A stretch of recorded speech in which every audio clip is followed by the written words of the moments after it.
Hello, friends. It's Sam Chaney reporting for Weaponized News. Today, January 19th, 2026. Thank you for joining us on this Monday edition. Happy Martin Luther King Day out there for you.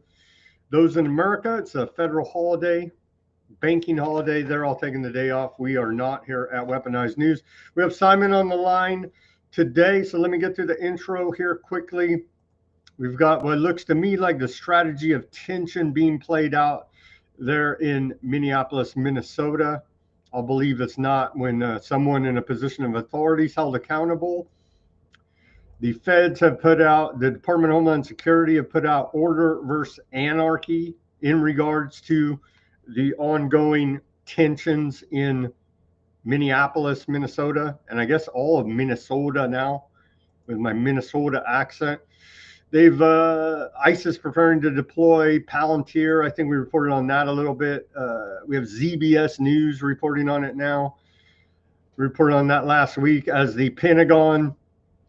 It's being reported according to the Washington Calm Post. The Pentagon has 1,500 active duty Army soldiers on standby out of Alaska's 11th Airborne Division, waiting for orders to go ahead and invade Minnesota. So we're going to see how all of this sorts out. We've got all-time record highs in the price of gold and silver breaking through today. We've got a bunch of, we got the snap elections being called there in Japan. China's rolling out a RoboCop on the streets there to police traffic, soon to be weaponized in a neighborhood near you, I'm sure. Syria is not in good shape. Syria's having, looks like another civil war, maybe type situation. But what the hell, our favorite Al-Qaeda president's there, so it's all good. Trump is looking more and more like a madman every day. We have his letter to Denmark, where he's crying about not being recognized for the Nobel Peace Prize, even though it was given to him by Machado. So all of that to cover. Davos, day one. We've got Simon just found this insane NATO document where they literally have lizards cooking up bioweapons in labs. It's right from NATO. It's literally, you can't make this stuff up. It's quite insane. So we'll cover that a little bit, and then also the big peace board. There is Trump trying to create a new UN type board that's going to govern foreign affairs with him as the all-time supreme. What is the guy? The Emperor, I guess, in Star Wars. I guess appointing Trump as the Emperor for all time, all of this madness, and then the charter of Trump's Board of Peace. We'll go over that for you today and much more on this Martin Luther King Day edition of Weaponized News. Let me blast through on this day in history. We'll bring on Simon, hopefully with a good connection, and get to all this news for you today. Quickly on this day in history, going back to the year 1785, we saw the first manned balloon flight in Ireland. In 1888, on this day, we saw the first electric lighting system employing overhead wires built by Thomas Edison begin service in Roselle, New Jersey. In 1903, on this day, we saw the first regular transatlantic radio broadcast between America and UK. In 1915, on this day, the first air raid on Britain, World War I. 4 people in Norfolk are killed in the first German Zeppelin air raid on the UK on this day. On this day in 1923, UK Chancellor of the Exchequer, Stanley Baldwin, and U.S. Secretary of Treasury Andrew Mellon agree to reschedule repayment of Britain's $4.5 billion war debt over 62 years. Imagine that. If you get in a war, that's like what, 3 drones nowadays? Who knows? You know what I mean? But $4.5 billion of war debt being refinanced there on this date in 1923 out of the UK. In 1937 on this date, then American millionaire Howard Hughes sets transcontinental air record in the air for 7 hours and 28 minutes and 25 seconds. On this day in 1943, we saw the beginning of the Warsaw Ghetto Uprising. On this day in 2021, then U.S. Secretary of State, former head of the CIA, who says the quiet part out loud more frequently, maybe we should appreciate it. Mike Pompeo looks like he's on amphetamines or Ozempic, most likely these days, pretty sucked up, looking like a strung out junkie on the global circuit of propaganda. But on this day, we heard from Mike Pompeo in 2021 that he accused China of committing genocide against the Uyghurs and other Muslim people. And with that, well, and then just 1 year ago on this day in 2025, in regards to the Gaza war, Aardvark land and Hamas ceasefire comes into effect in Gaza as the first Aardvark land hostages are released, with the Palestinian death toll at least 800,000. And so, yeah, they're whacking people today, stacking bodies. So that's the peace plan over there in Gaza. Let's play Simon Segway here, the Pixies, and then we'll get to all of this news for you.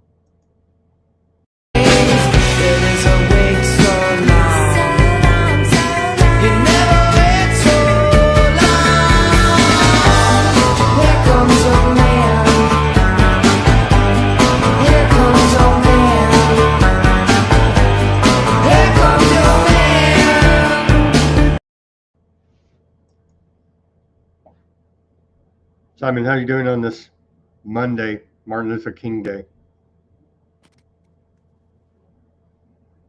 Hi there, Sam. I hope you can hear me clearly. Can you nod if you can hear me well? Yep, I hear you well. Hello there, Sam. I hope you are hearing Hello. me loud and clear. Can you nod if you're hearing me? Mm-hmm. That's great. Thank you. Incredibly busy weekend. Loads of news to go over. It remains the standby order for the 11th Airborne Division from Alaska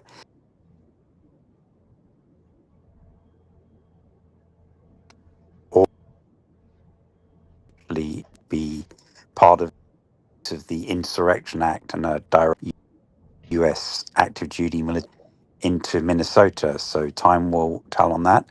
We're still waiting to see the Supreme Court's decision on tariffs, which is now overdue. There was indications that it was going to be released on Wednesday last week, and not heard word yet. But not to be thwarted by such pesky things such as international law and the US Constitution. Trump, of course, has announced that he's going to be imposing, effective the 1st of February, 10% sanctions on 10% tariffs, rather, on 8 European countries, including Britain, because of their opposition to him annexing Greenland. And he said that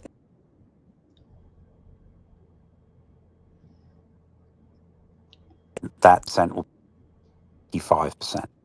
So on the back of that, it appears that the European Parliament at best to delay and may possibly reject the European America trade deal that was agreed last year and has yet to be ratified. Back to you, Sam. All right. I guess Simon can't hear me, but here's the classic irony. The FBI celebrating Martin Luther King Day as the feds are in a civil trial found guilty of being part of a conspiracy to assassinate Martin Luther King. And so we do love our irony here in America. Happy Martin Luther King Day, FBI. After they went and well, they sent him they tried to extort him, blackmail him, send him threatening letters to kill himself. All of that's come out, and so the FBI honoring Martin Luther King on Martin Luther King Jr. Day. We do love our irony here in America. Let's play this video, and hopefully we can have good connection with Simon in regards to ICE rolling out there in Minnesota. Here's the Department of Homeland Security order versus Anarchy. Of Homeland Security. This week in Minneapolis, federal agents pressed forward with critical operations to arrest dangerous criminal illegal aliens and uncover the largest fraud scandal in American history. I want to take a moment to explain why DHS is in Minneapolis in the first place. What brought federal agents away from the warmth and safety of their families and into Minnesota? The answer is simple. The sanctuary policies of Minneapolis and Minnesota have created an existential threat to the American citizens living in these communities. Here's how.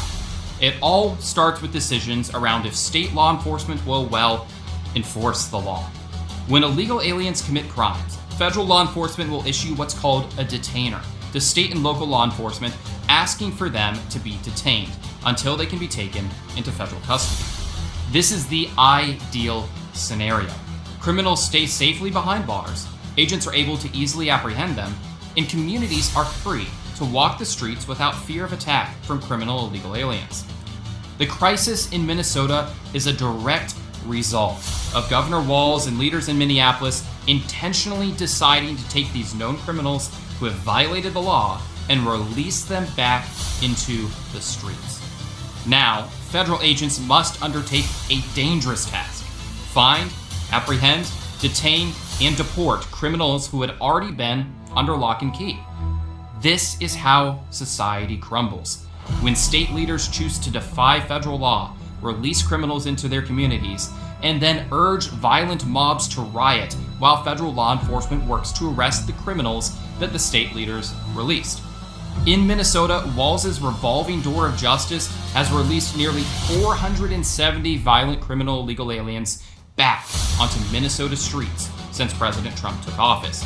These are murderers, rapists, child sex abusers, and more. These sanctuary politicians are making communities volatile. They're refusing to hand over criminals to ICE, and they are putting Americans at risk.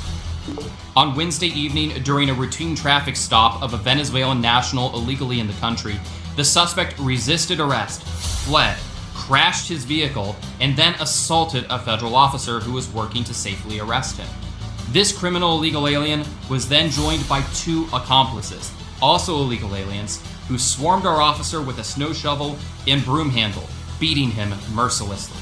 Ambushed 3-on-1 and fearing for his life, the federal officer fired a defensive shot, striking an assailant in the leg. If Walz and Frey truly believed in protecting Minnesotans, they would be cooperating with ICE, honoring detainers, and keeping these threats locked up or removed. We wouldn't see federal agents surging into Minneapolis, putting their lives on the line in these volatile situations like this. Sanctuary policies don't make communities safer.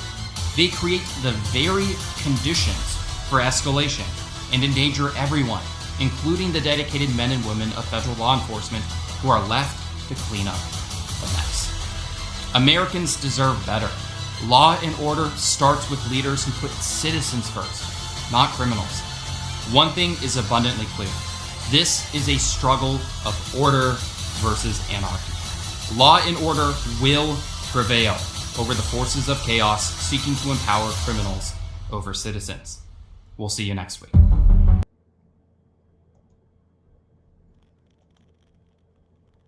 You there, Simon? The forces of chaos. That's an interesting turn of phrase, isn't it? It is. It is a very interesting. It looks exactly like the strategy of tension used in Europe with Operation Gladio. To me, Simon. Yeah. Yes. Yes, it does. Yeah. But see, they don't really have that many playbooks. It gets repeated again and again and again, and you have to have a good knowledge of history to recognise the same things happening. Because it will give you a good indication of how it's going to play out for the next few days. Stephen Miller says Minnesota authorities ordered to stand down and surrender to federal officers. I don't know how he has the authority to say to make that order, but that's what he's putting out there. Abandon and surrender. Yeah. Yeah. Yeah. I mean, he put out a post. A lot of people kind of. Only federal officers.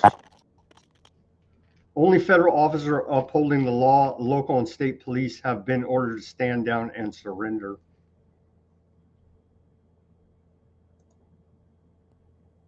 There we go.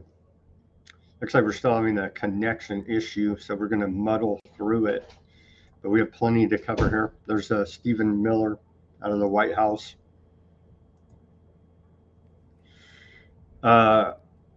Here's Ice Barbie. She says, peace and White House chief of staff. And it's just incredible. Yeah, it's not good connection there, Simon. Very bad.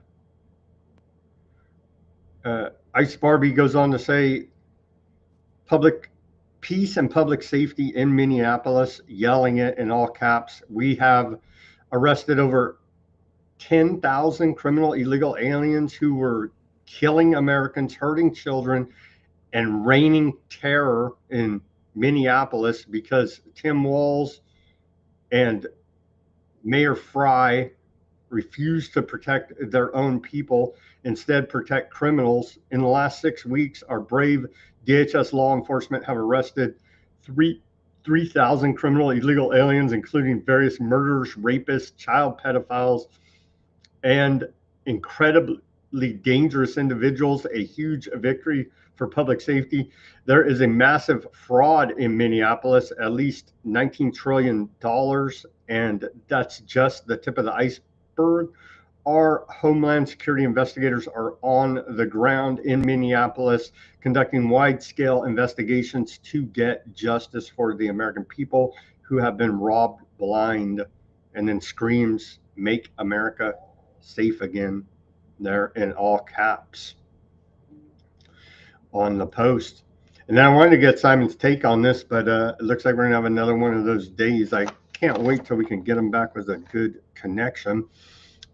We see this post now, and we reported on it last week, I believe, how there's a bunch of these visas for, quote, entertainers coming in. And we see this post out of the Times UK. But I don't know if you guys can notice. Let me put it up on the screen here for you. Maybe my talent is big boobs. How I got a O1B visa as an internet model. The exclusive, I think it may be actually her necklace right there that was actually key in getting her that visa. Exclusive interview with her extraordinary ability. The Canadian influencer Julian Ayen was deemed worthy of the O1B visa for entertainers. And we reported on it. It's a bunch of strippers and prostitutes, essentially. But I guess if you're wearing that necklace, it's all good and you have big boobs. Let's bring back Simon, hopefully. Hey, Simon, are you back with us? Sam, unfortunately, I have no audio from you at all yet again. Having just seen the previous story that you put out, though, I would suggest that they do need to raise the bar if they're going to be giving OnlyFans models OEs. I don't think that that young lady was particularly exceptional. Not even that good looking, right? But so it could improve the USG. So yes, I do understand that there's positive aspects to that scheme. But I'm surprised that Trump hasn't dictated that they No, you're unintelligible. I can't hear you. So painful to agree. have a bad connection. I don't know if it's going to work today with Simon. Hopefully you can get, here's the, we're looking at the all-time high of gold here now. Let me put that chart up there for everybody to see. Here's the all-time high of gold closing today. Up what, 1.6% just today, $74. Quite incredible run for gold. Here you can see the chart over the last year, pretty consistent. Let's take a look at some of these charts. Are crazy. It goes straight up vertical. You can see right here something weird's going on here, right? Look, just straight up.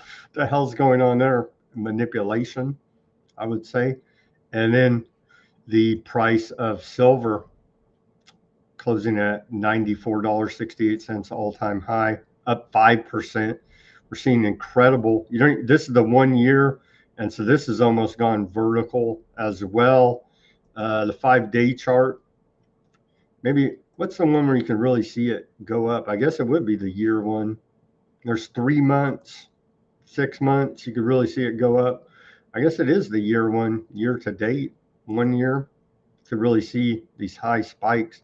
Incredible volatility in the precious metals market, but not really going down so much. It goes down a little bit, hits a price point, and does not go down anymore, and keeps going back up as the physical demand is there and cannot be met by the paper markets, causing these big banks, JP Morgan and others, to be in dire straits. Now, let's bring Simon back on, hopefully.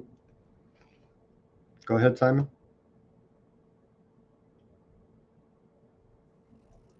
No? Go ahead. Yes, it is truly extraordinary. Silver price now. Our connectivity is weak, so I apologize if you have to make sure that you go through the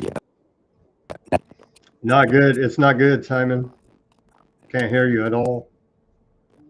Not going to work. Can't even hear him. Apologies out there. We're trying, but he doesn't have a very good signal where he's at, I believe. And with that, we're going to take our musical break for the first. Well, before that, for the musical break, 1 month after the Epstein files deadline, only a fraction of DOJ's records have been released. And so the DOJ is breaking the law by not releasing all of the Epstein files under the Epstein Transparency Act signed into law by President Trump. So they're still holding back. What was the last lie the DOJ said? They have 1 million Epstein files still to release, but they're working diligently to protect the victims, let me tell you, and cover up all those in power that are implicated in this giant scandal of child sex trafficking known as the Epstein files. So the DOJ is breaking the law, but hey, remember, nobody's above the law. Right. Let's take our Fleetwood Mac Ode to Silver, all-time high prices here now. Silver Springs musical interlude, and we'll be back with more news on the other side of this song. You could be my silver spring, blue-green colors flashing,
are owed to all-time high price of silver and gold today. Well, sadly, it doesn't look like our connection's going to work with Simon today. But he did drop a bunch of news on me that I'll report on his behalf. I can't put it as eloquently as Simon can, but hopefully in the next couple of weeks we can get him where we have a good connection. Japanese Prime Minister calls for snap election and bid for mandate.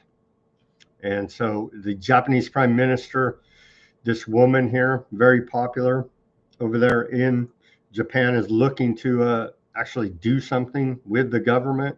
She's called for Tayachi. She's called for a snap election 3 months after being elected to office to persuade in pursuit of a mandate to fuel what she said is major changes to policy there. And I know Simon has repeatedly said that Japan is essentially just a vassal state of America there. And after we allegedly dropped an atom bomb on them, they've kind of come to heel since the imperialism of the Japanese Empire was defeated allegedly during World War II. So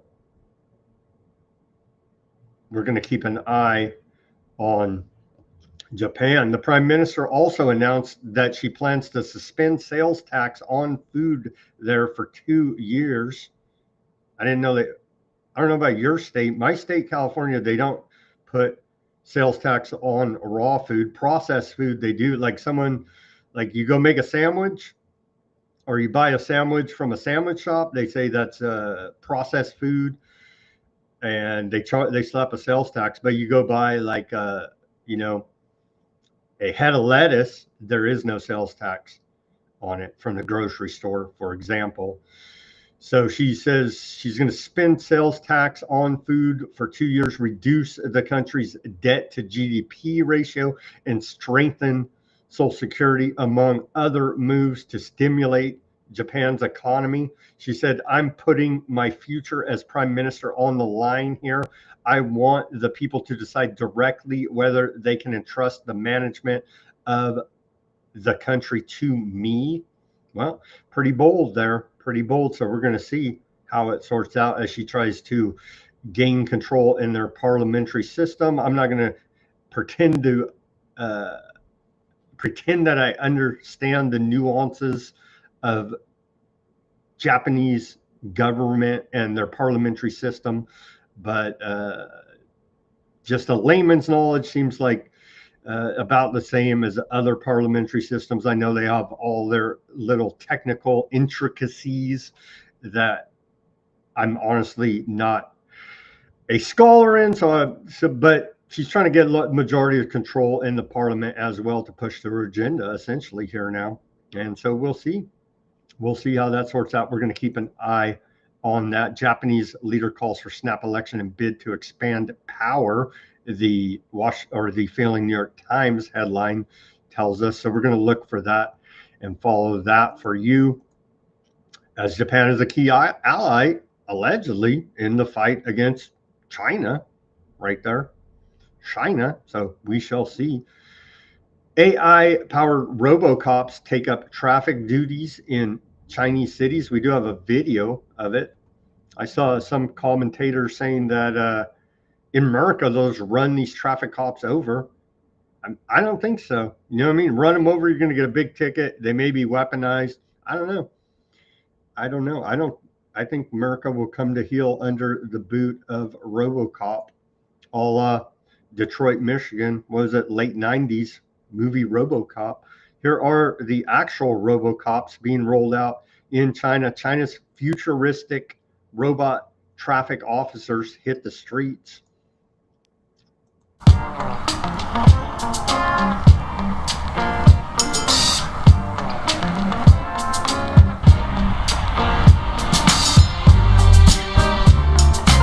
请遵守交通规则，不要闯红灯。第一眼看了就跟真人一样，起到一个震慑作用。这个未来已经不是个人了。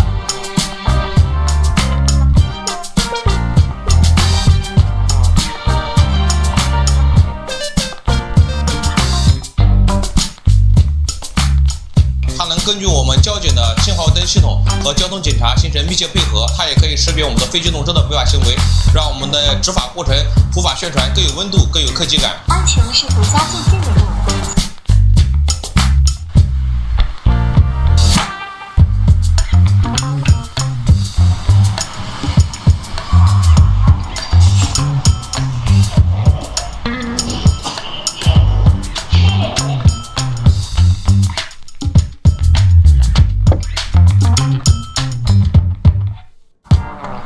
There you go. The technocracy there in China, very zen, like in harmony with the RoboCops, all for public safety, of course.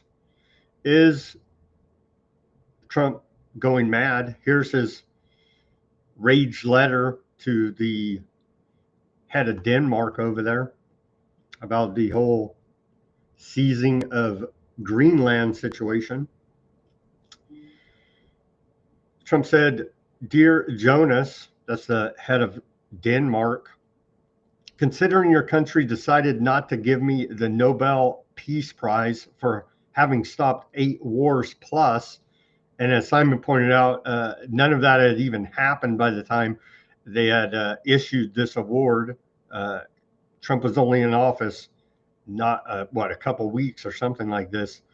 So all this is irrelevant. What the garbage he's talking, but who cares? And he's bombed 7, 8 countries. We're still in a proxy war with Russia. We're in a proxy genocide in Gaza, and on it goes. But give that man his peace prize. Let me tell you, the letter goes continuing here, says, "I no longer feel an obligation to think purely of peace, although it will always be predominant, but can now think about what is good and proper for the United States of America.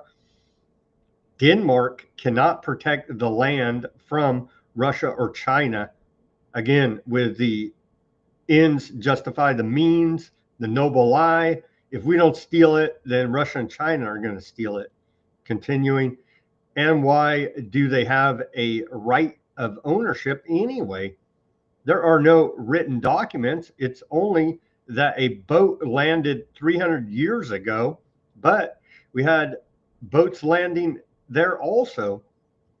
I have done more for NATO than any other person since its founding, and now NATO should do something for the United States. The world is not secure unless we have complete and total control of Greenland." So I guess we're all done. If America technocracy doesn't get Greenland, who knew? Well, and what is Europe's reply to this? European leaders released a joint statement after Trump threatened tariffs, reiterating their solidarity with Denmark and Greenland, adding that Trump tariffs undermine transatlantic relations and risk a dangerous downward spiral. Is this Trump's backhanded attempt to get America out of NATO? Is he simply raging mad? His health is deteriorating as well. We haven't jumped on all of the reports, but it's all over your mainstream Mockingbird media here in America about Trump's declining health.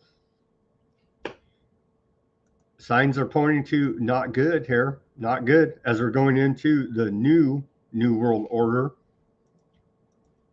I want to get Simon's take on Canada jumping on China's version of the new world order, signing up for that. Sadly, the connection's not going to allow us to do that apparently today. Old German Chancellor Merz on Greenland, he says Denmark and the population of Greenland can rely on our solidarity.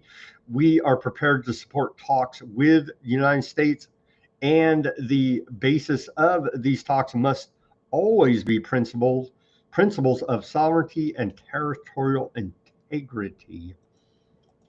More on it. Stalmer out of UK says Britain is a pragmatic country. We look for We look for engagement, agreement. We believe in partnership. We will work with our allies in Europe, across NATO, and with the United States to keep an open dialogue upon Trump tariff threats on them as well. Here's China's response to Trump's ambitions in Greenland. Of course, if we don't steal it, just like the oil, just like everything, if we don't take it, Russia and China are going to. So that is our noble lie, and we're sticking to it here. Already clarified our positions on Greenland multiple times. The international law based on the purposes and principles of the UN Charter is the foundation of the existing international order. It must be safeguarded. We urge the US side to stop using the so-called China threat to use as a pretext. Stop using China threat as a pretext for selfish gains. If you didn't hear the end of that, yeah, well, if we don't steal it, China and Russia will. So we better steal it, right? Yeah, go MAGA. Go MAGA. Syria's in a load. There's all kind of skirmishes going on there. But hey, the Syrian president announced today that he had a phone call with Trump to discuss developments in Syria and reaffirm support for its unity and the fight against terrorism. Quite laughable. He's the former head of Al-Qaeda, ISIS, old President al-Shura, but we've seen him come over here to the White House, go on an international tour, being praised all over the West. So he's now leading up the fight against terrorism in Syria. There's all these different factions. They keep changing their names. It's honestly hard to track, but there is fighting and unrest going on there in Syria. Here's a bizarre post, but Lindsey Graham's all fired up for war. I know, shocking, right? But South Carolina Senator Lindsey Graham put out this post in regard to the Syrian government, not really jiving with Trump so much on this praise of al-Shura there. Graham said, "It is my firm belief that if the Syrian government takes over the prison's housing the worst of the worst ISIS member, it would be akin to ISIS guarding ISIS. President Trump and others fought too hard to destroy the ISIS caliphate for it to come back. To me, it would be a no-brainer for America to use military force to stop an ISIS jailbreak. Time is of the essence." So there's never a bombing that this maniac, Lindsey Graham, doesn't want to do. And that's in regard to the PKK SDF terror group, which the U.S. supported by claiming it was fighting ISIS, has released 3,000 ISIS terrorists from prison under its control. And they have some other name too. And they're ISIS, Al-Qaeda, PKK, SDK, the Islamic Caliphate, and it goes on and on. And so they just keep changing up the name to confuse everybody. Oh, no, we weren't supporting terrorists. No, that's exactly what Western intelligence has been doing from the very beginning, as we continue to report here now. But what the hell, bomb them one more time for that, according to Lindsey Graham. And what is old, we haven't talked much about Erdogan here, but Turkey still in the mix. Erdogan, in regards to all the recent unrest going on there in Syria. He said Syria belongs to the Syrian people in all their various sectors, including Arabs, Turkmens, Kurds, Alawites, Sunnis, and Druze. So all these different factions, you know what I mean? All with different competing interests there. And so it's a giant mess. It's a giant mess now. Turkey will not abandon the Syrian people. Syrians appear pleased with yesterday's agreement, except for a handful of proxies seeking to set up a state within a state. The era of terrorism in the region is over in terms of ceasefire. Full integration agreements must be met and miscalculation avoided. The Syrian army's careful management of sensitive operations is commendable despite provocations. The Syrian army has passed a successful test, avoiding action that would put them in the wrong when they are in the right. We believe that with a policy prioritizing dialogue and diplomacy, our Iranian brothers will, God willing, get through this trap-filled period. Indeed, trying to sort out all the different factions, the unrest there in Syria, and as you just saw, being reported the release of the alleged, well, they were calling them ISIS terrorists, right? Lindsey Graham's calling to bomb the place, bomb the joint. So Syria, there, we'll see what happens. Okay, where are we at? Well, the new world order here. I wanted to get Simon's take on this because we've been in large part due to his reporting here on Weaponized News for what, 2 years ago, over that now, calling the new world order, because that's the language they were all using. All of the old world order, or the current new world order, in a new era of multipolarity here now. We played it on Friday, but again, reiterating, banker, Prime Minister Mark Carney out of Canada. Well, we'll play it again. What the hell? Because it seems pretty significant that he's joining up with China's version of the new world order, the new world order in a new era. Let's play old banker Mark Carney, Prime Minister of Canada, again. I believe the progress that we have made in the partnership sets us up well for the new world order. But he needs to say the new world order, because we're already in the new world order. I know it gets kind of confusing. I think they do all that on purpose, but thankfully here at Weaponized News, we're tracking it all and reporting for you, so you know what time it all is here. NATO has been telling Denmark for 20 years that you have to get the Russian threat away from Greenland. Unfortunately, Denmark has been unable to do anything about it. Now it's time to do it. It will be done, Trump says. Back to the Greenland reporting. It's kind of all tying together here now. Are we seeing a hard break with America and NATO here now over Greenland? Seems that Canada is leading the way to the Global South, BRICS, Eastern-led new world order, joining up with China. Here's more from Carney on joining up with China in the new world order. Prime Minister Brian Platt with Bloomberg News. Yesterday when you met with Premier Lee, one of the things you said in the public remarks was this partnership, Canada and China, this new partnership sets us up well for the new world order.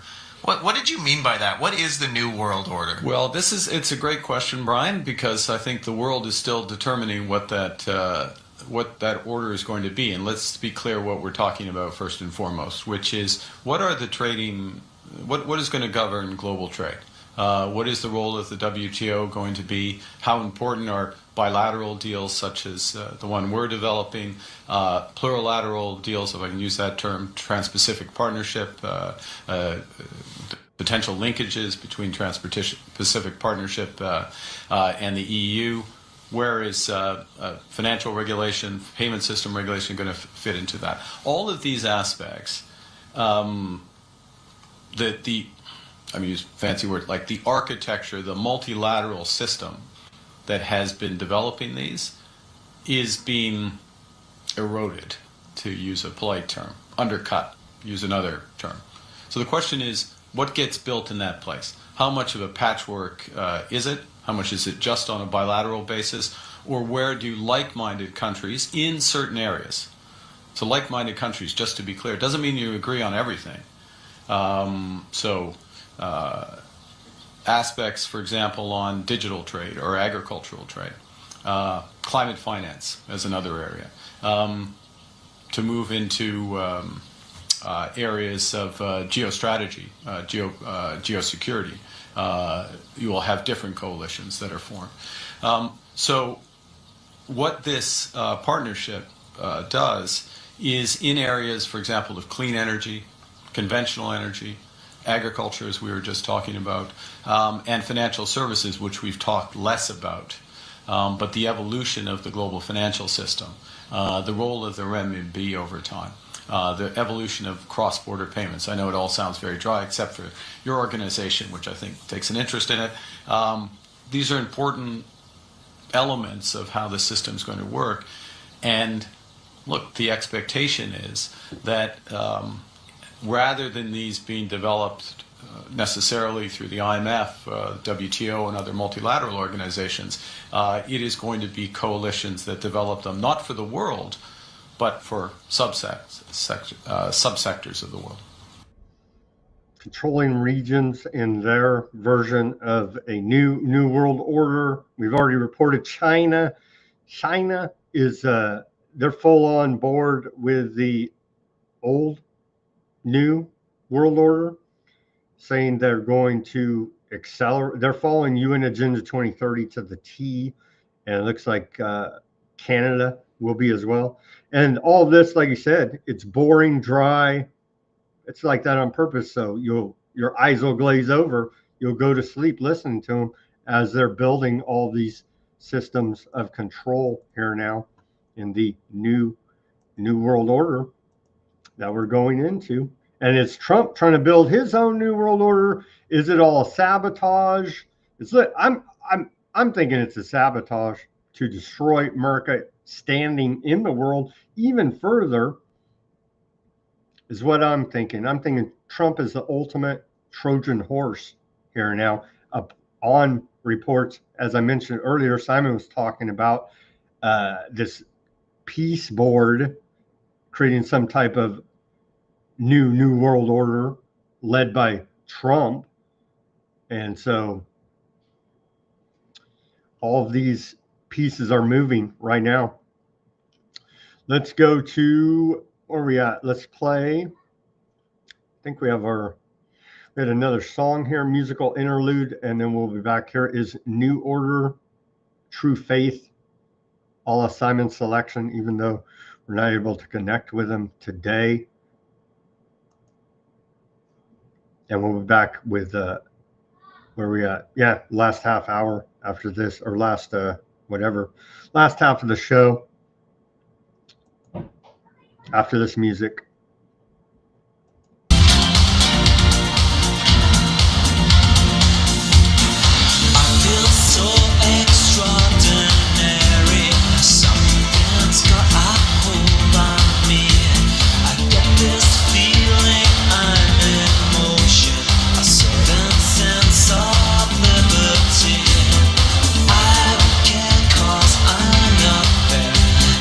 I don't care if I'm here tonight.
And welcome back to the last half here of Weaponized News. Thank you for joining us on this Monday, Martin Luther King Jr. Day edition. We tried to have Simon on, and the connection just wasn't working. It was unintelligible, and we weren't able to communicate, so it just wasn't going to happen.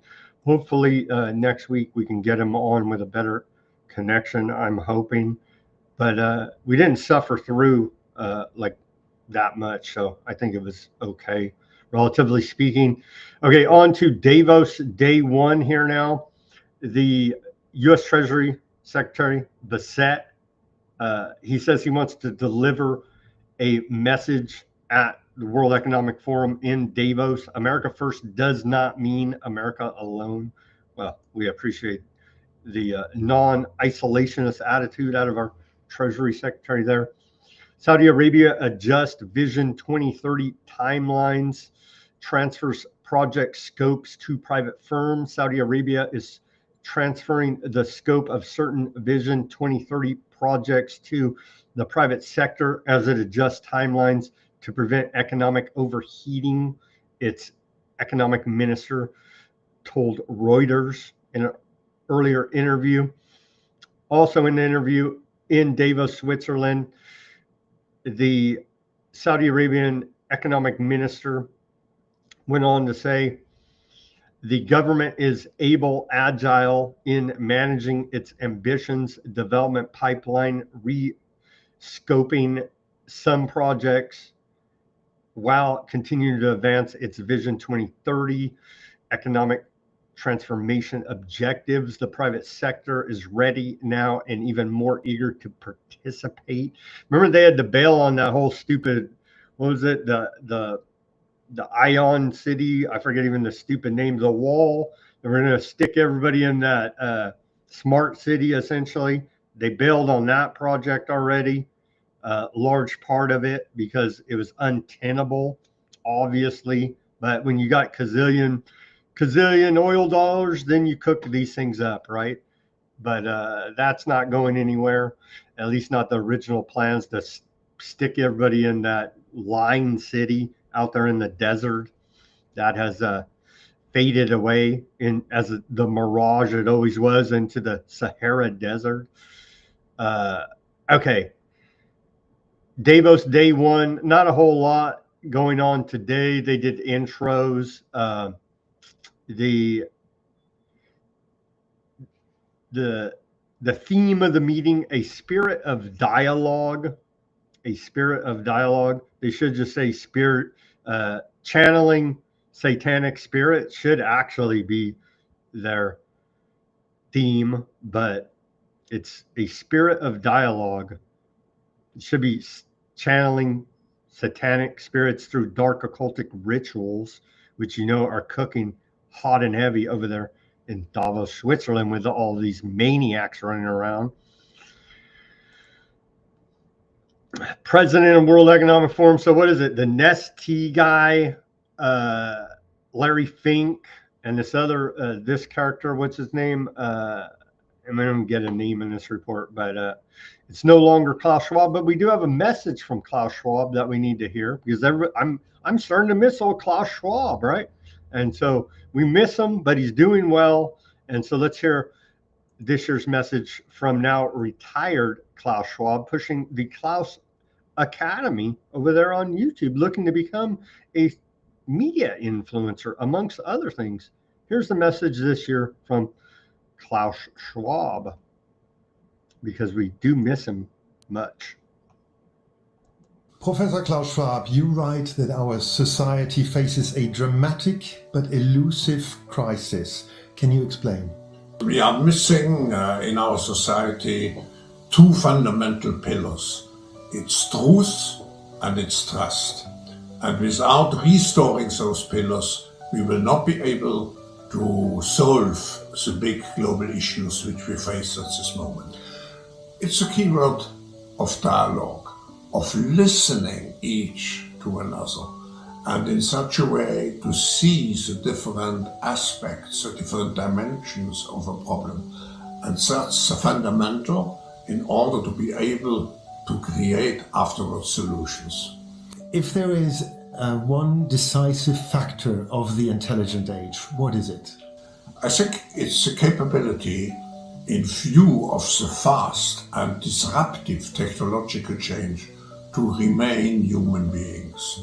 And as human beings, we have to exercise empathy, we have to listen each to another, and I think we have to analyze issues not just with our brains, but also with our heart, and with an understanding that ultimately we have to serve not ourselves, but society. See there, old Klaus Schwab, he has empathy for us, author of one of the authors of the Great Reset, of the bat lockdown period, of all of that, public health tyranny foisted upon us, big players and all that. But hey, he has empathy for us, and so now all is well. The retired Klaus Schwab there from the, I'm sure he still has plenty of influence behind the scenes at the World Economic Forum. Larry Fink, the CEO of BlackRock, now co-head of the World Economic Forum. He said at Davos, he warned Larry Fink, CEO of BlackRock again, who's they're going to rebuild Ukraine, allegedly. If that war ever ends, they're going to have giant insider contracts. It's wonderful for them. He warned that global capitalism is losing public trust because prosperity has left too many people behind. Everything's rigged in your fake capitalism, global capitalism system, but Larry Fink already knows that. He said success must be measured not by growth or markets, but by whether people can see it, touch it, and build a future on it. Fink cautioned that AI could widen inequality the way globalization did, and called for Davos to listen more to ordinary communities, not just elites. Really? Really? See, they all have empathy in their heart for the little guy now, after they've screwed you over all your life and rigged everything against you. Now they feel bad as they roll out the weaponized Terminator robots for your orderly extinction. Okay, I added all that, but give me a freaking break. But they're feigning empathy this year to the public at the World Economic Forum. And here you go, MAGA. There's your man, Trump, with his own little WEF placard they put out. So President Trump will be attending there. Hashtag WEF 26.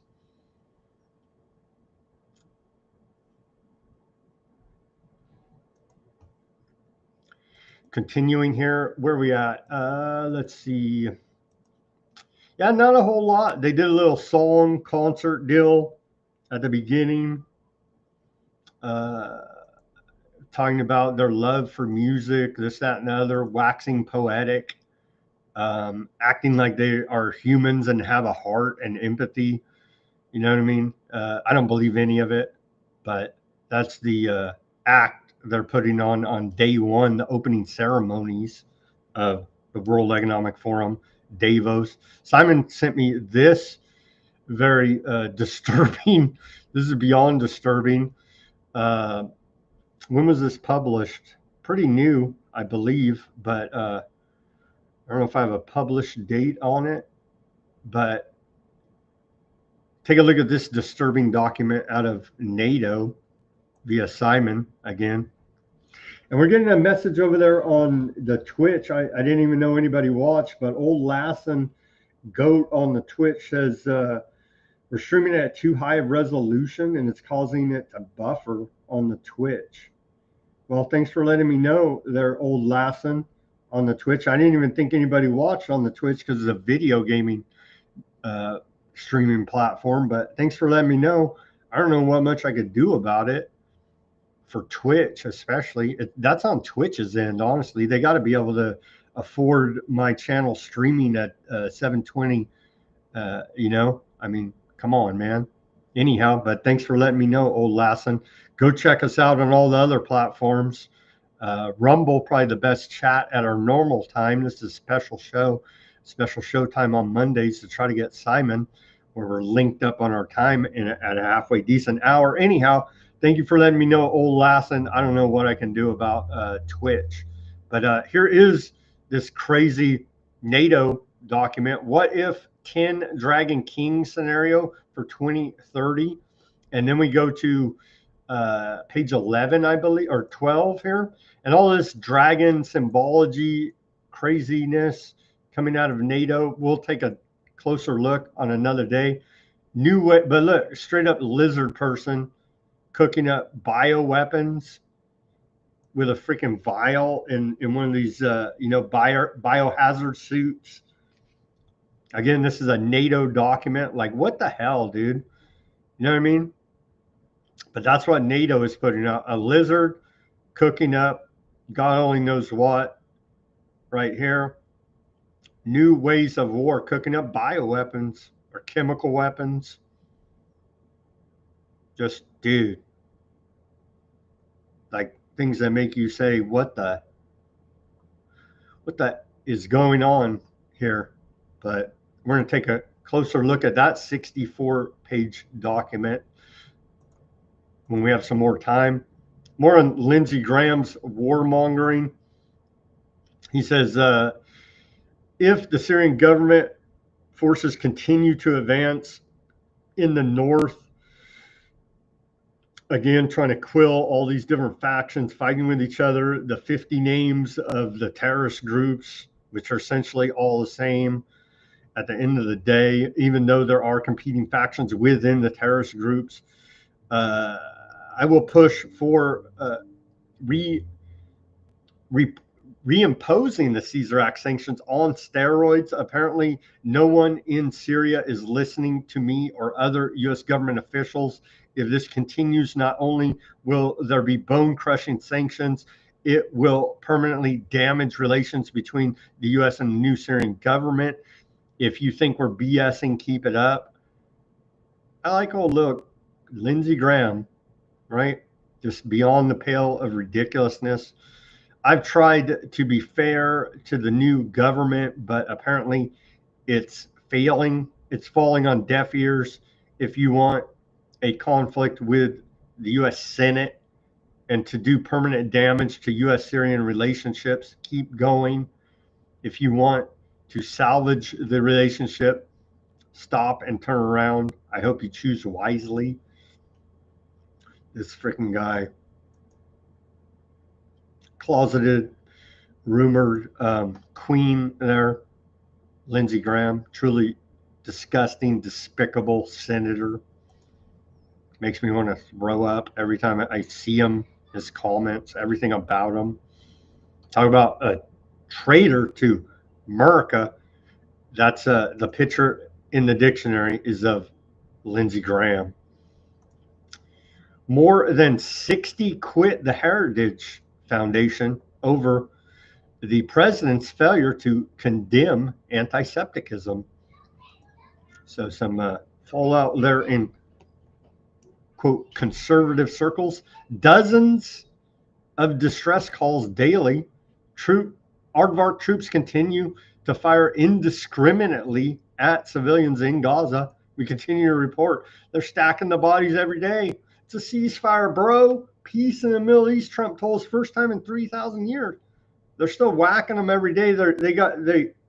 We've showed you the yellow line there around Gaza. It's closing in now, literally pushing them into the sea by making their boundaries smaller and smaller through artillery fire every day here now.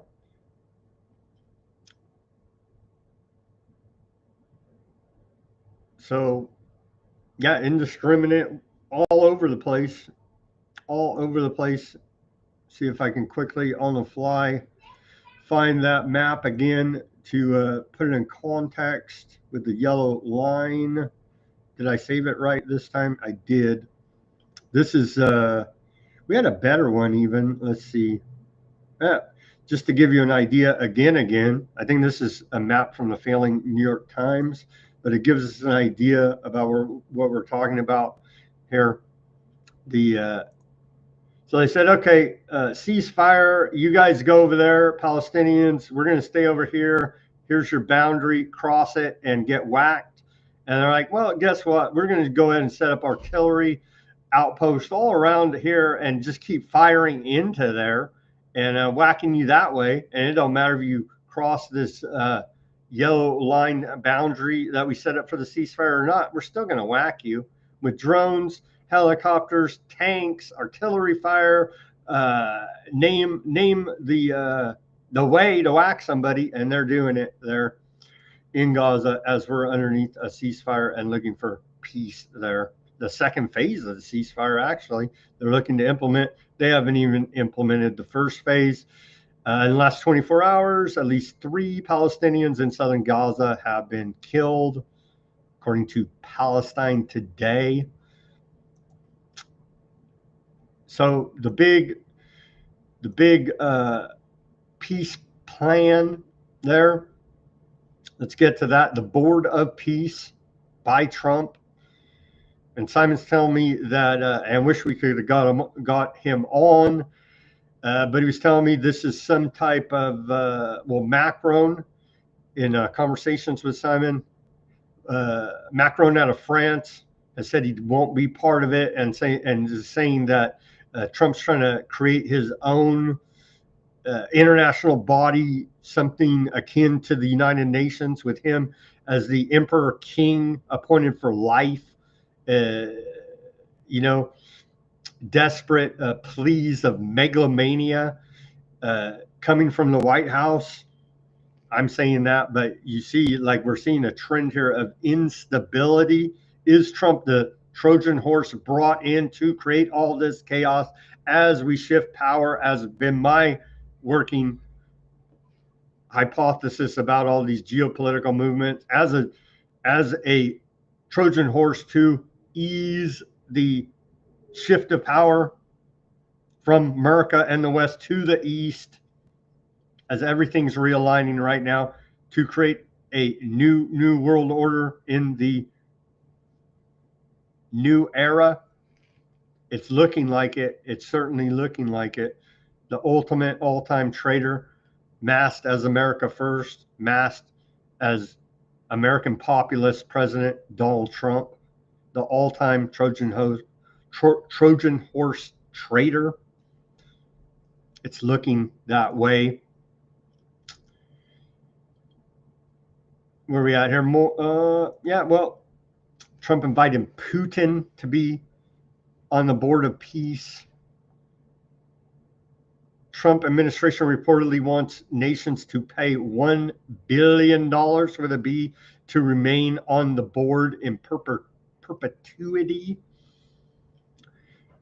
The Board of Peace has been created by President Trump to oversee the reconstruction of Gaza, a la Freedom City, a la 15-minute city, a la technocracy control grid, a la Hunger Games. All of your dystopias wrapped up into one there in Gaza. We've been reporting since day one of the genocide. They're using it as a laboratory of genocide, surveillance, to be turned against us here now.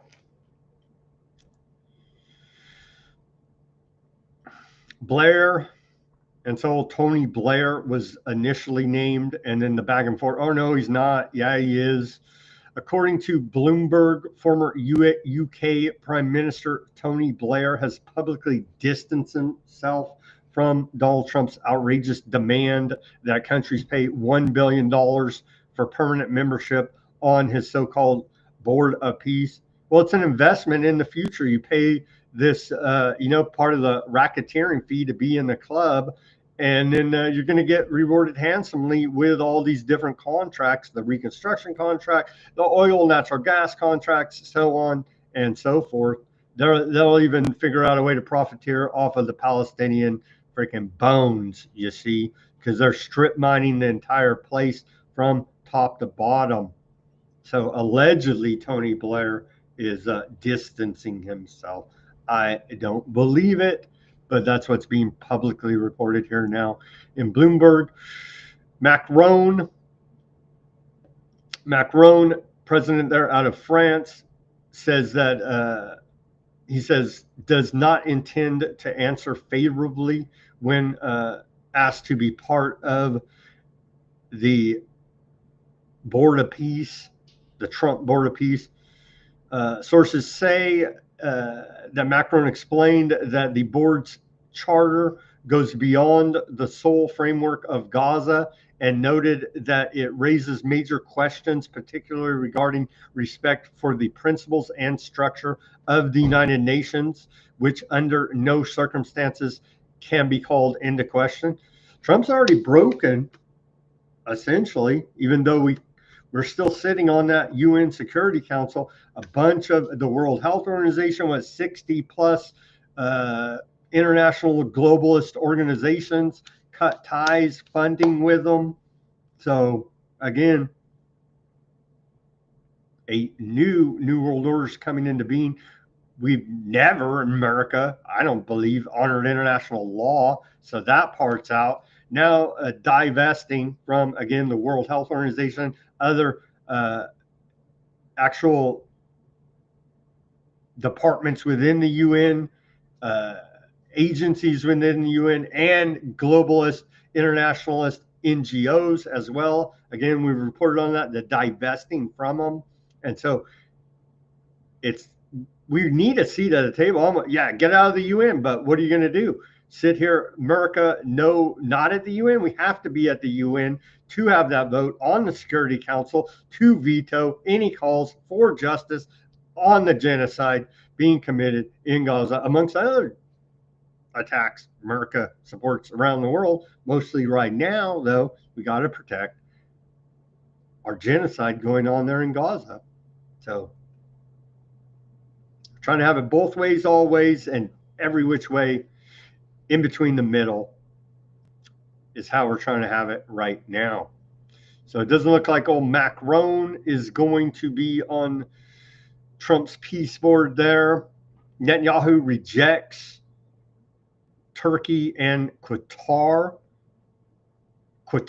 inclusion on Trump's peace board there in Gaza. So I don't know. Maybe it would. Maybe all this is just fake public pronouncements. Creating that whole fake tension behind the scenes at Davos. They're all with the hookers and the kids and laughing in everybody's face with the lizard masks on. You know what I'm saying? But this is what we're publicly reporting here now. We have Netanyahu said, we have some disagreements with our friends in the United States regarding the formation of the advisory council that will accompany the peace process in Gaza. The Gaza he's referring to the Gaza executive board that Trump is creating to administer the Gaza Strip, following 2 years of genocide against the Palestinians. So Bibi is having questions about Trump's Board of Peace. Aardvark banker, Smotrich, your and mine favorite cartoon villain here now, even though he's very real, but stereotypical ultra-Zionist Aardvark banker, Mr. Aardvark Land Finance Minister, Mr. Smotrich here. He says Erdogan is like Sinwar and Qatar is Hamas. There is no difference. It is time to dismantle the U.S. headquarters in Gat and expel Egypt from it, as it is also hostile. We must explain to Trump that his plan for Gaza is bad for Aardvark land and cancel it. We must open the Rafah crossing with Egypt's consent or against its will and displace Gaza's population, i.e. ethnic cleansing. We should set a short deadline to dismantle Hamas, then launch an assault on Gaza and destroy Hamas. So A lot of pushback here from Aardvark land themselves. I don't know. Maybe they should have. I don't know. There are shadow presidents over here. So, yeah, Smoketrick's not going with it. Bibi's not, the ultra Zionist wing there, right? Out of but the same left or right, they're ultra Zionist, the government in Aardvark land, essentially here now. Bibi went on to say, Hamas will be dismantled either the easy way or the hard way. You guys created it, Western intelligence, along with, I mean, we just call them one here now, essentially. They created it, funded it, created it. Now it's time to dismantle it one way or another. Again, IDF has told us throughout this whole process, you'll never destroy Hamas because it's an idea. And so ideas are bulletproof, but what the hell? Every tent has a Hamas freaking, terrorist outfit under it. And so the genocide will continue here now because they must eradicate Hamas. The easy way or the hard way. I don't see Hamas disarming.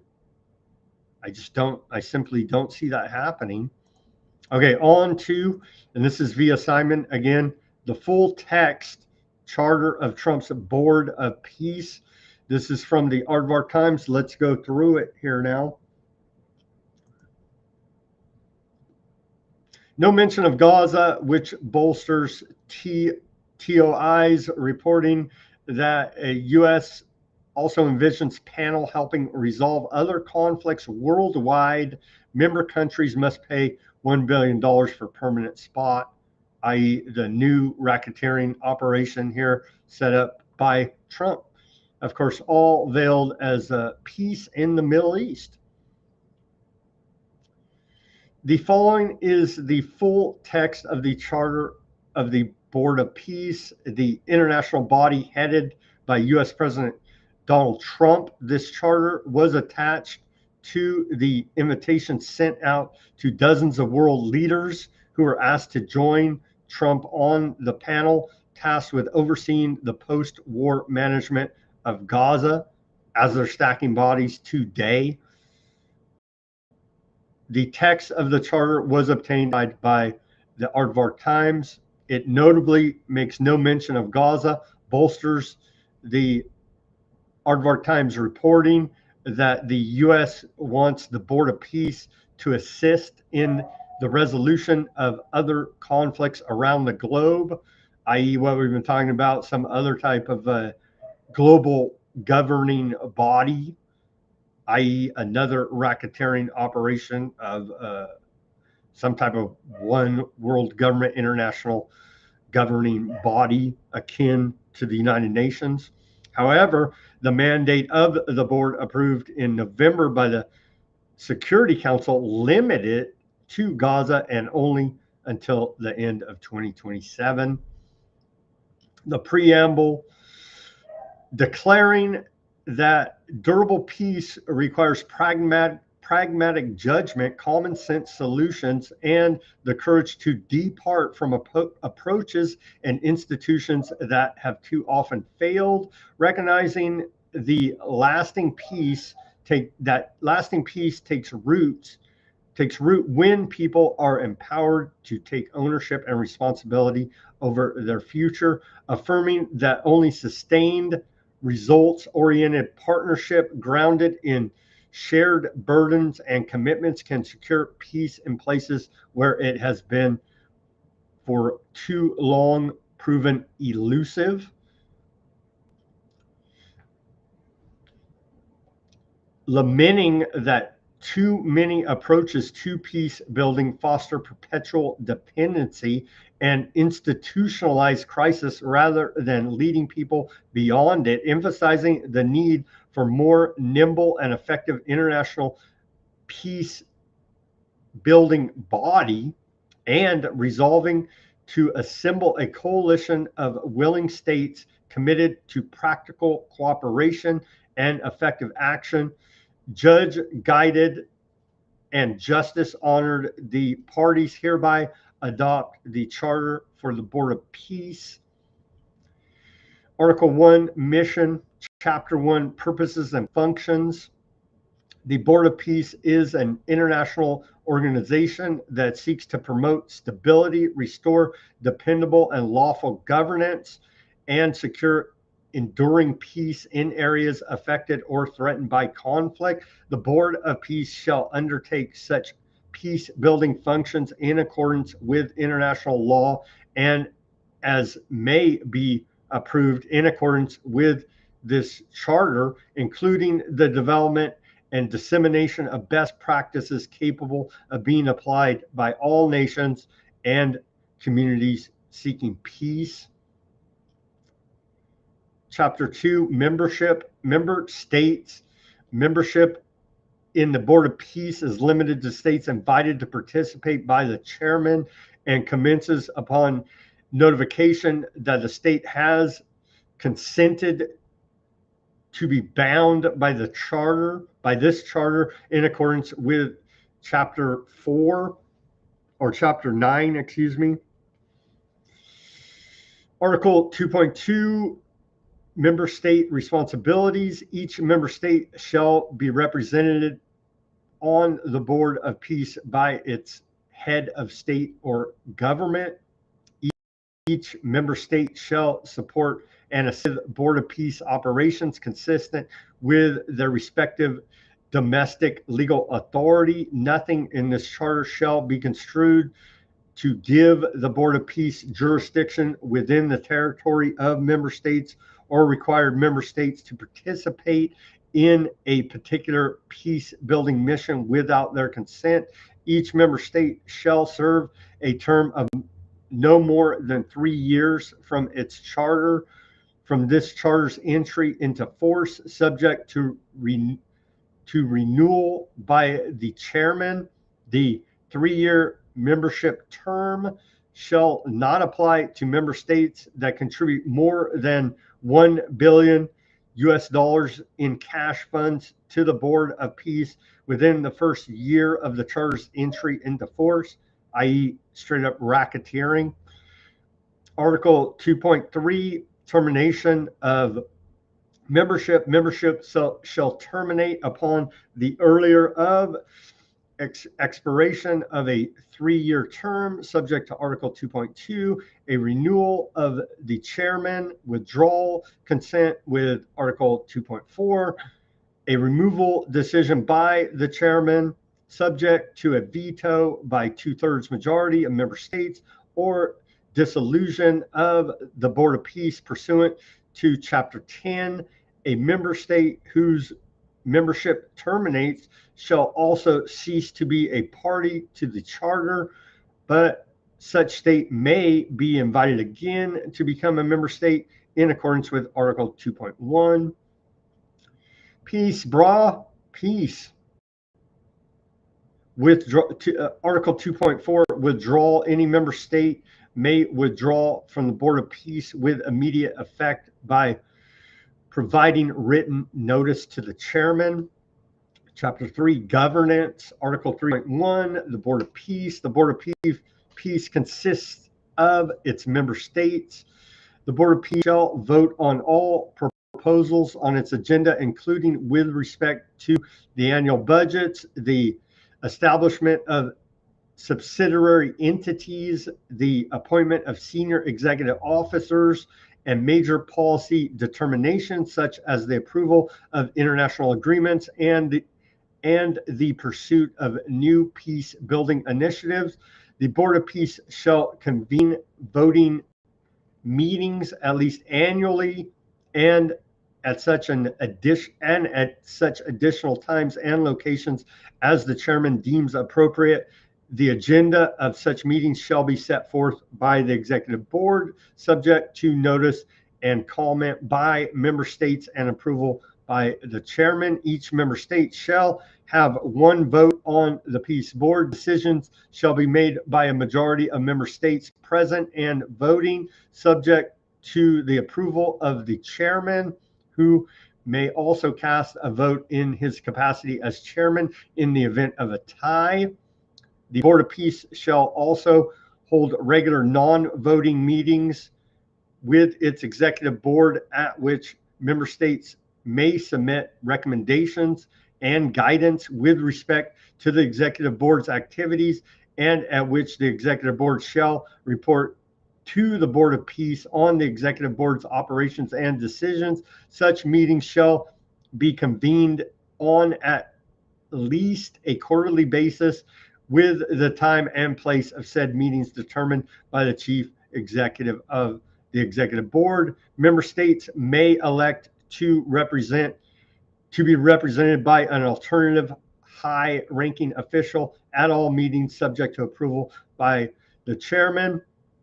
The chairman may issue invitations to relevant regional economic integration organizations to participate in the proceedings of the Board of Peace under such terms and conditions as he deems appropriate. Article 3.2, Chairman Donald J. Trump shall serve as the inaugural chairman of the Board of Peace, and he shall separately serve as inaugural representative of the United States of America, subject only to provisions of Chapter 3. The chairman shall have exclusive authority to create, modify, or dissolve subsidiary entities as necessary or appropriate to fulfill the Board of Peace mission. And so there's Trump self-appointing himself the King of Peace, Orwellingly bombing whoever he wants to take over next week in the imperial presidency of America. I don't know how it's going to sort out when he's not the imperial president of America anymore. I'm sure he's working on building up the armed forces of the Peace Board as we speak. Article 3.3, succession and replacement. The chairman shall at all times designate a successor for the role of chairman. I'm sure it'll be some high up technocrat. Replacement of the chairman may occur only following voluntary resignation or as a result of incapacity as determined by unanimous vote of the executive board, at which time the chairman's designated successor shall immediately assume the position of the chairman and all associated duties and authorities of the chairman. Article 3.4, subcommittees. The chairman may establish subcommittees as necessary or appropriate and shall set the mandate, structure, and governance rules for each such subcommittee. Chapter 4, Executive Board. Article 4.1, Executive Board composition and representation. The Executive Board shall be selected by the chairman and consist of leaders of global stature. Members of the Executive Board shall serve 2-year terms subject to removal by the chairman and renewal of at its discretion. The Executive Board shall be led by a chief executive nominated by the chairman and confirmed by the majority vote of the Executive Board. The chief executive shall convene the Executive Board every 2 weeks for the first 3 months following its establishment and on a monthly basis thereafter, with additional meetings convened as the chief executive deems appropriate. Decisions of the Executive Board shall be made by a majority of its members present and voting, including the chief executive. Such decisions shall go into effect immediately, subject to veto by the chairman at any time thereafter. The Executive Board shall determine its own rules of procedure. Article 4.2, Executive Board mandate. The Executive Board shall exercise powers necessary and appropriate to implement the Board of Peace's mission consistent with its charter, report to the Board of Peace on its activities and decisions on a quarterly basis consistent with Article 3.1 F, subsection F, at additional times as the chairman may determine. Article 5.1 expenses. Chapter 5 financial provisions. funding for the expenses of the Board of Peace shall be through voluntary funding from member states, other states, organizations, or other sources. Article 5.2 amounts. The Board of Peace may authorize the establishment of accounts as necessary to carry out its mission. The Executive Board shall authorize the institution of controls and oversight mechanisms with respect to budgets, financial accounts, and disbursements, and necessary and appropriate to ensure their integrity. Chapter 6, legal status. Article 6, the Board of Peace and its subsidiary entities possess international legal personality. They shall have such legal capacity as may be necessary to pursue to the pursuit of their mission, including but not limited to the capacity to enter into contracts, acquire and dispose of immovable and movable property, institute legal proceedings, open bank accounts, receive and disburse private and public funds, and employ staff. The Board of Peace shall ensure the provision of such privileges and immunities as are necessary for the exercise of functions of the Board of Peace and its subsidiary entities and personnel to establish in agreements with the states in which the Board of Peace and its subsidiary entities operate, or through such other measures as may be taken by those states consistent with their domestic legal requirements. The Board may delegate authority to negotiate and conclude such agreements or arrangements to designated officials within the Board of Peace and or its subsidiary entities. Article 7, Chapter 7, interpretation and dispute resolution. Internal disputes between and among Board of Peace member entities and personnel with respect to matters related to the Board of Peace should be resolved through amicable collaboration consistent with the organizational authorities established by the charter, and for such purposes the chairman is the final authority regarding the meaning, interpretation, and application of this charter, i.e. Dictator Trump. Chapter 8, Charter Amendments. Article 8, amendments to the charter may be proposed by the Executive Board or at least 1/3 of the member states of the Board of Peace acting together. Proposed amendments shall be circulated to all member states at least 30 days before being voted on. Such amendments shall be adopted upon approval by 2/3 majority of the Board of Peace and confirmation by the chairman. Amendments to chapters 2, 3, 4, 5, and 8 and 10 require unanimous approval of the Board of Peace and confirmation by the chairman. Upon satisfaction of the relevant requirements, amendments shall enter into force on such date as specified in the amendment resolution or immediately if no date is specified. Article 9, Chapter 9, resolutions and other directives. The chairman acting on behalf of the Board of Peace is authorized to adopt resolutions or other directives consistent with this charter to implement the Board of Peace's mission. And Chapter 10, duration, dissolution, and transition. Article 10.1, duration. The Board of Peace continues until dissolved in accordance with this chapter, at which time the charter will also be terminated. Article 10.2, conditions of dissolution. The Board of Peace shall dissolve at such time as the chairman considers necessary or appropriate, or at the end of every odd numbered calendar year, unless renewed by the chairman no later than November 21st of such odd-numbered calendar year.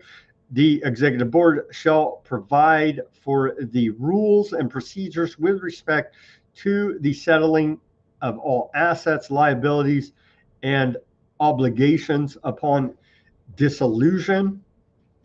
Chapter 11, entry into force and provisional application. This charter shall enter into force upon expression of consent to be bound by 3 states. States required to ratify, accept, or approve this charter through domestic procedures agree to provisionally apply the terms of this charter unless such states have informed the chairman at the time of their signature that they are unable to do so. Such states that do not provincially apply this charter may participate in non-voting members in Board of Peace proceedings pending ratification, acceptance, and approval of the charter consistent with their domestic legal requirements, subject to approval by the chairman. Article 11.2, depository.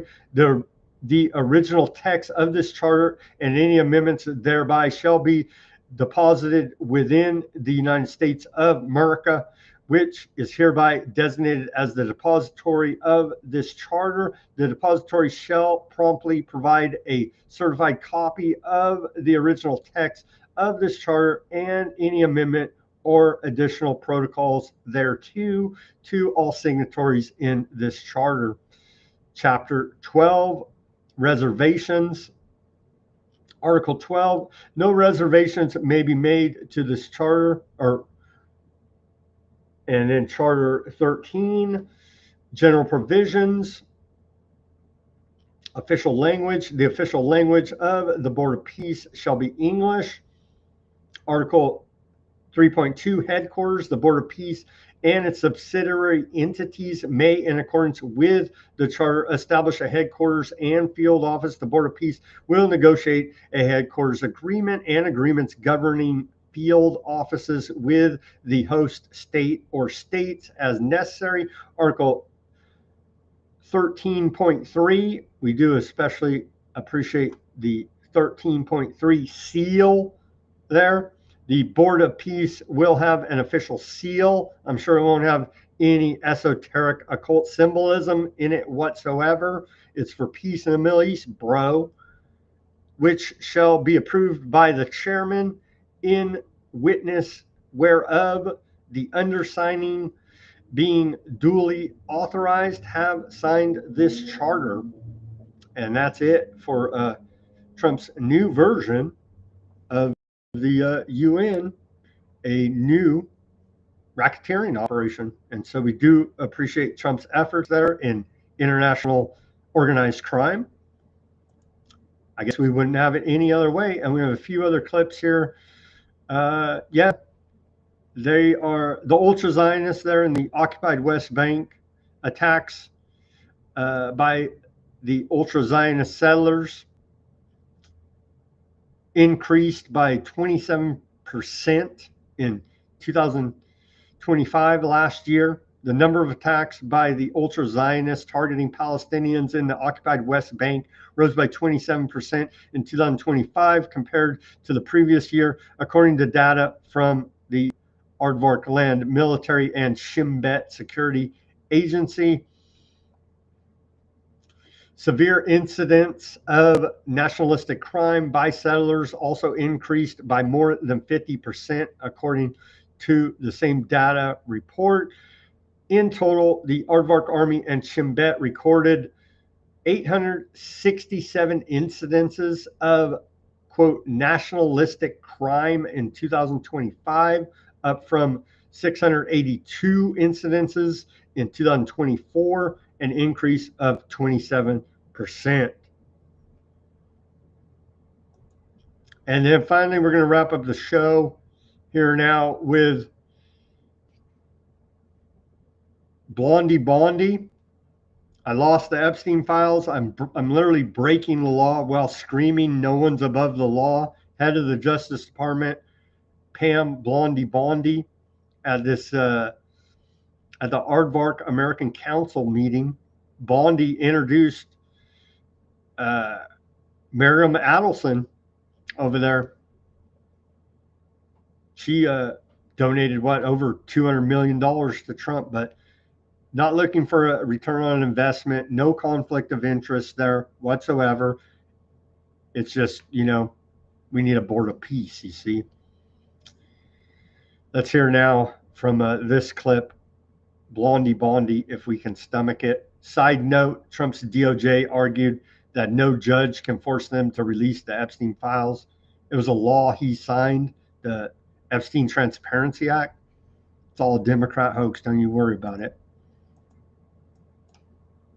Here are these great American patriots.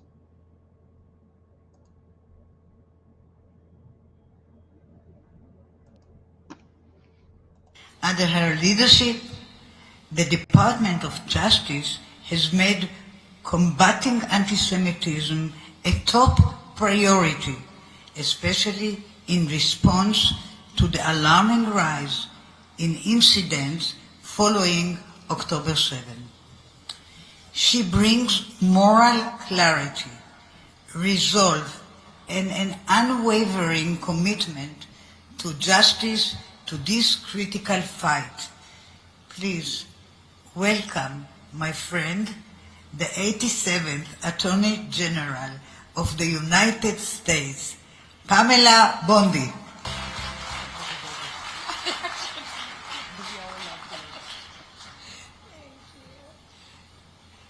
Miriam Adelson is amazing. What she has done for Israel, for our country, and for this world is second to none.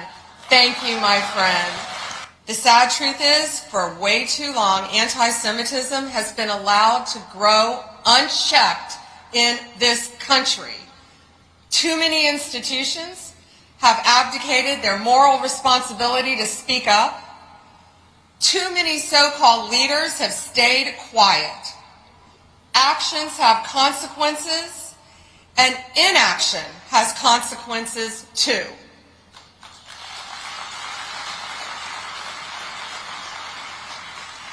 We've sued violent protesters under the FACE Act for intimidating Jewish Americans worshiping at synagogues. This is the first time since its passage, the FACE Act in 1994, that it has been used to protect a house of worship. Working with Secretary Linda McMahon, who has been a champion for you as well, and Harmeet, we have secured a $200 million settlement with Columbia University for violating the civil rights of Jewish students and Jewish employees. We've secured a $75 million settlement with Northwestern University for anti-Semitic conduct. We've secured a $60 million settlement with Cornell that includes provisions to halt anti-Semitic conduct.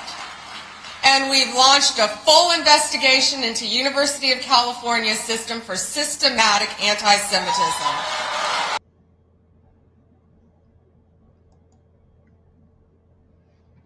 That's what our Justice Department is up to. Hugging Aardvark today. Hugging Aardvark today for me. For them, actually. They need it. The noticing's already happened. They can try to, well, Pompeo said they're going to memory hole all of this. I don't see how they possibly can, but then again, they may very well memory hole it all. And if you're antiseptic, they may throw you in a FEMA camp. That may be coming here now, as it says in our Constitution, right? Because that's what we honor. They scream at us. The government screams rule of law, which allegedly was the U.S. Constitution in this country. Apparently not so much. So hugging Aardvark.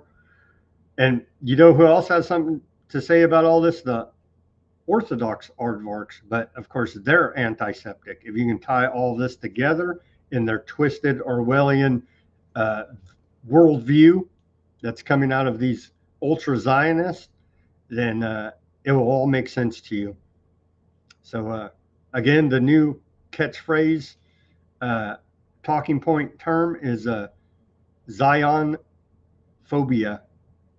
So don't be a Zion phobic, akin to Islamophobia. So hug a aardvark today, because you may be put in a FEMA camp tomorrow for disagreeing with their policies in America, as we're still looking for the Epstein files somewhere.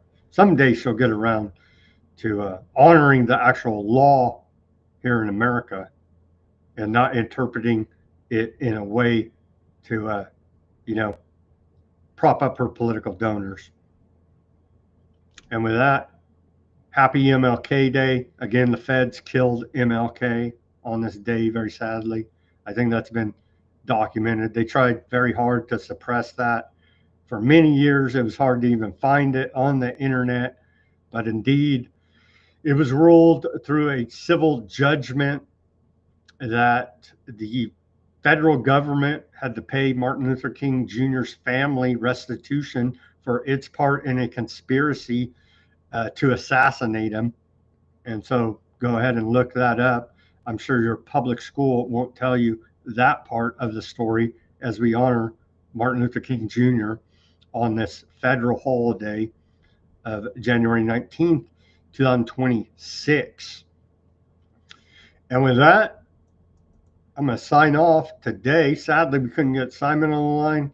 I know he would have a lot of very important insights, comments, and reporting to do on all these developments. But we're going to work to get him on with a good connection, because a lot is happening. As you can see, a new world order is being rolled out here now. A potential counter by Trump. Is that just a Trojan horse to create more chaos, to further diminish America's standing in the world? Has Trump gone mad here now? Is all this just an act, stage, political theater? As sure looks to me. Let me read you now before we sign off on this Monday edition of Weaponized News.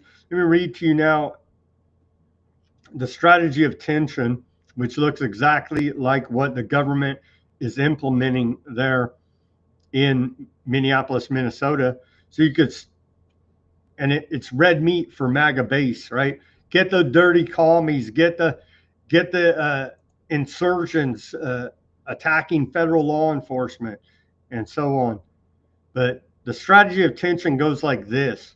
The strategy of tension, famously part of Operation Gladio, stay behind networks, governments were using after World War II to control the populations. There's a strategy of tension, refers to a political tactic where governments or state-linked actors allegedly encourage or orchestrate acts of violence, such as bombings, assassinations, or other disruptions, to install widespread fear and instability in the population.